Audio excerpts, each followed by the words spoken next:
मेरा नाम शौर्य नरवाल है और मैं हरियाणा का रहने वाला हूं। आज मैं आपको मेरे साथ हुई एक सच्ची घटना के बारे में बताने वाला हूं। कहानी कुछ ऐसी है कि कुछ साल पहले मैं सर्दियों की छुट्टी में मेरे अंकल के गांव चला गया था।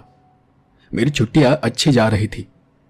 उन दिनों पास ही के एक दूसरे गांव में शायद एक मेला लगा हुआ था, तो हम सब उस दिन उस दूसरे गांव में चले गए थे।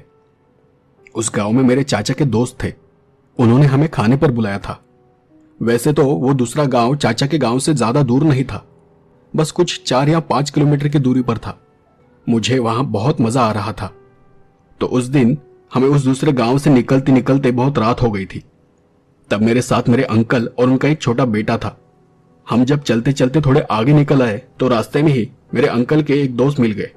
वहां उनके मकान का काम चल रहा था। वो अपने खेत के पास ही एक नया मकान बना रहे थे, तो अंकल वही उनके साथ बैठ बातें करने लगे।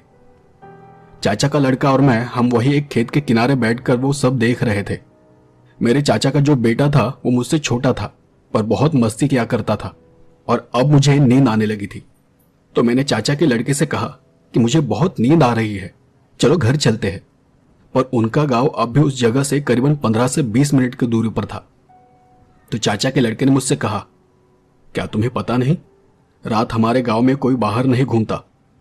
तो मैंने हैरानी से उसकी ओर देखते हुए पूछा, नहीं, क्यों, क्या हुआ है? तो उसने बताया कि कुछ महीने पहले उनके गांव में एक बुजुर्ग की मौत हुई है और लोगों ने उस बुजुर्ग की आत्मा को देखा है। उसकी बात सुनकर मेरी नींद ही उड़ गई और मैं चुपचाप बैठा रहा। अब रात का करीब 1 बज रहा था और सर्दी का वक्त था।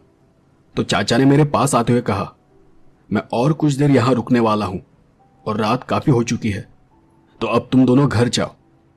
अब ऐसी रातों में खेतों में घूमना उनके लिए आम बात थी, पर चाचा के लड़के की बात सुनने के बाद बीच रात कहीं जाने की मुझ में हिम्मत नहीं थी।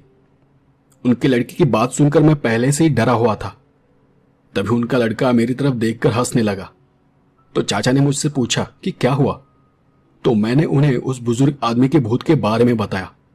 उन्होंने कहा कि यह सब झूठ है, यह तुम्हें जानबूझकर डरा रहा है।